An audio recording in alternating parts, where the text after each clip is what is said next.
Good morning बच्चों। आज हम संस्कृत सब्जेक्ट में क्लास 9 और 10 दोनों के लिए संधि नंबर 2 अनुस्वार संधि का भेद अनुनासिक संधि पढ़ेंगे।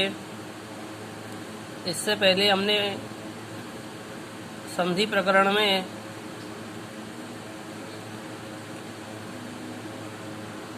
अनुस्वार व्यंजन संधि पढ़ी थी। तो आइए बच्चों अनुनासिक संधि पढ़ते हैं। देखिए अनुनासिक संधि इसका एग्जाम्पल है यरो अनुनासिके अनुनासिको वा। यरो अनुनासिके अनुनासिको वा। इसका मीन हुआ अर्थात पदांत यर के बाद। यर का मतलब हुआ 1 2 3 4 5, यानी पद के अंत में, किसी शब्द के अंत में पांचों वर्णों में से या फिर श य व र और ल, इन वर्णों में से कोई भी एक वर्ण आता है तो उसी वर्ग के अनुनासिक का पांचवा वर्ण हो जाता है। जैसे अभी बताया जाएगा आपको, जैसे यहाँ समझेंगे। जैसे मैं आपको देखिए आगे पढ़ते हैं इसका। यदि किसी भी वर्ग का पंचम वर्ण बाद में हो तो। अब इस पूरी डेफिनेशन का मीन यहाँ समझेंगे हम। देखिए एग्जाम्पल दिया गया है वाक प्लस महिमा। तो देखिए यहाँ प्लस से पहले यर होना चाहिए। यर का मीन्स 1 2 3 4 5 या फिर इनमें से कोई वर्ण। तो देखिए कै, यहाँ कै वर्ग का प्रथम अक्षर है कै, तो यर आ गया। यर के बाद में यहाँ पांचवा वर्ण होना चाहिए। देखिए अनुनासिक यानी पांचवा वर्ण होना चाहिए। तो पांचवा वर्ण है मैं आ गया ना, पै पै बै भै मैं, यहाँ पांचवा वर्ण आ रहा है। तो अब ऐसी स्थिति में भाई यहाँ तो होना चाहिए यर प्रत्याहार के अंतर्गत, जो भी यर प्रत्याहार में से जो भी वर्ण आते हैं उनमें से कोई वर्ण यहाँ हो, और आगे मैं हो, मैं या ने, कहने का मतलब पांचवा अक्षर यहाँ पर भी होना चाहिए। पांचवा अक्षर कोई सा भी यहाँ पर हो तो इनके स्थान पर इन्हीं के वर्ग का पांचवा अक्षर बन जाएगा। देखिए कै का पांचवा अक्षर है अणे, तो यहाँ लिखा हुआ है वा अणे महिमा। इसको बोलेंगे हम वांग महिमा। अणे को क्या बोलेंगे? वाण महिमा या वांग महिमा भी बोल सकते हैं इसको। एतद मुरारी। देखिए यहाँ पर यर है, यर प्रत्याहार का वर्ण है, और तय वाली लाइन का तीसरा वर्ण है, और आगे भी अनुस्वार यानी मैं वर्ण आया है, पांचवा वर्ण आया है। तो इसके स्थान पर इसी वर्ग का पांचवा अक्षर बनेगा। तो देखिए तय वर्ण का तय थ द ध न, पांचवा अक्षर हो गया न। इसके स्थान पे क्या बन गया? न।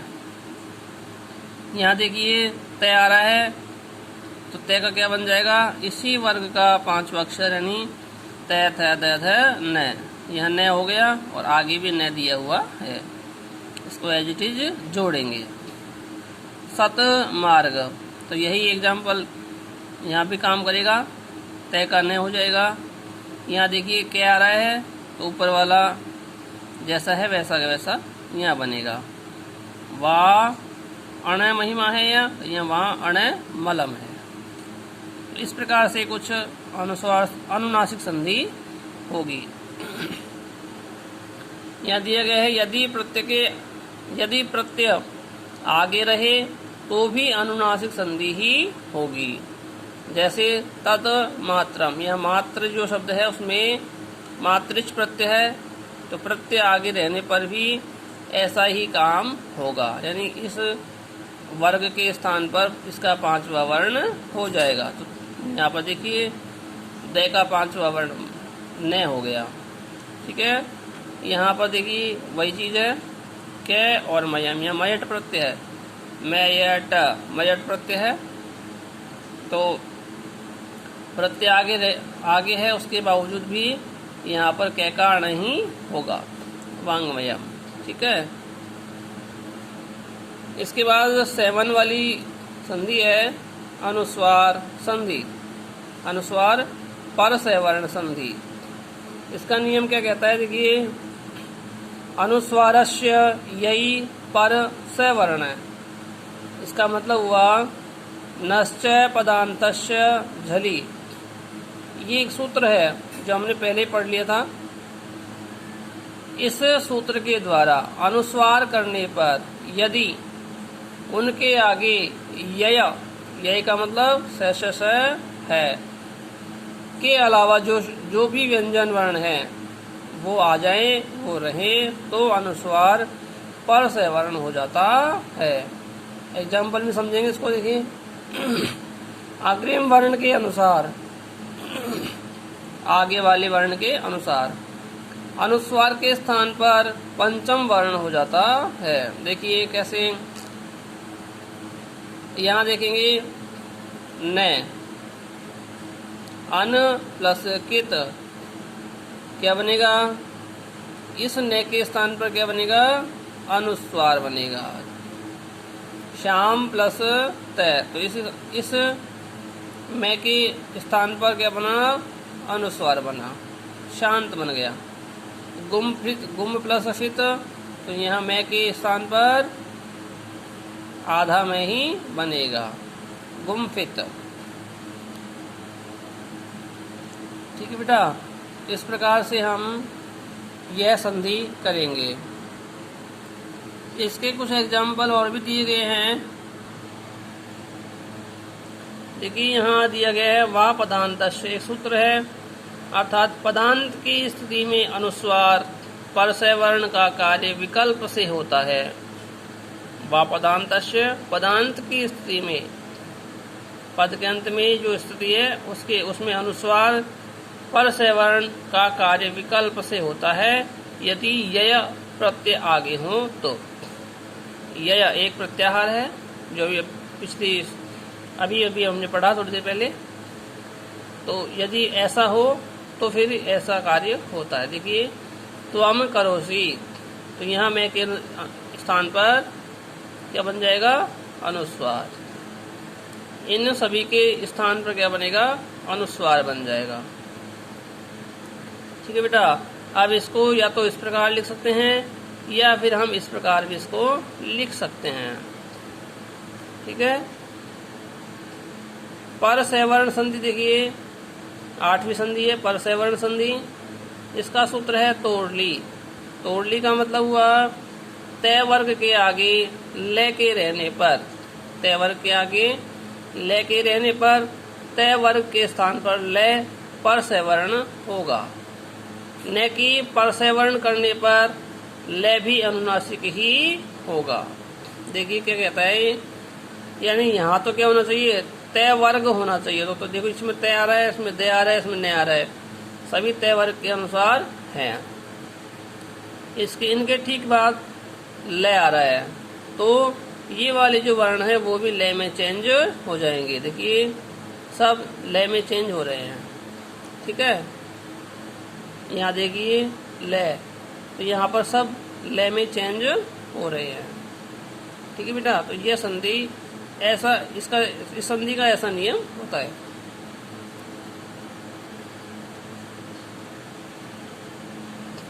इसके बाद देखिए पूर्व रूप संधि झयो हो अन्य तरश्याम, अर्थात पदांत झय, झय का मतलब हुआ 1 2 3 4 वर्ण के बाद है के रहने पर विकल्प से पूर्व से वर्ण होता है। पूर्व से वर्ण पहले के समान वाला। पक्ष में जलो जलाम जसवंते से जसत्व होने के बाद ही पूर्व से वर्ण संधि होती है। यानी यहाँ पर दोनों ही सूत्र काम करेंगे। यहाँ पर एक तो जय हो अंतरश्याम, दूसरा जलाम जसो अंते से जसत्व संधि हो जाएगी। तो यहाँ देखिए कै प्लस है, यानी पहले क्या है, क्या आ गया, पदांत का जय वर्ण है। जय वर्ण का पहला अक्षर है, क्या आ गया। कै के बाद है आ गया, तो पहले इसका कै का क्या बनेगा, गे, जसत्व संधि से। उसके बाद में इसको इस प्रकार से लिखेंगे, या फिर है के स्थान पर घे भी हम लगा सकते हैं। यह जसत्व संधि का नियम है। ये मैंने कुछ यहाँ दे रखे हैं, देखिए एग्जाम्पल। च होगा तो च का ज हो जाएगा, तय होगा तो दे हो जाएगा, टे का होगा तो डे हो जाएगा, और पे होगा तो बे, यानी इन वर्णों का तीसरा वर्ण होगा, उसके बाद में ये कार्य होगा। देखिए यहाँ एग्जाम्पल दिए गए हैं। वाघ प्लस हरि तो वाघ हरि या वाघ हरि।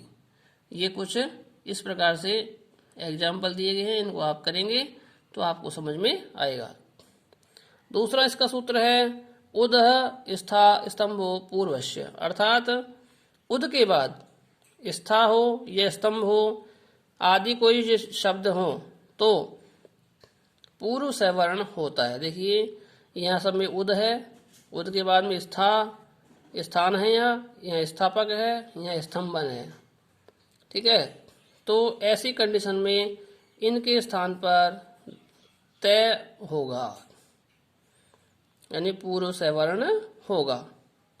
तो ये पूर्व से वर्ण हो रहा है, दे का तय बन रहा है, ठीक है बेटा।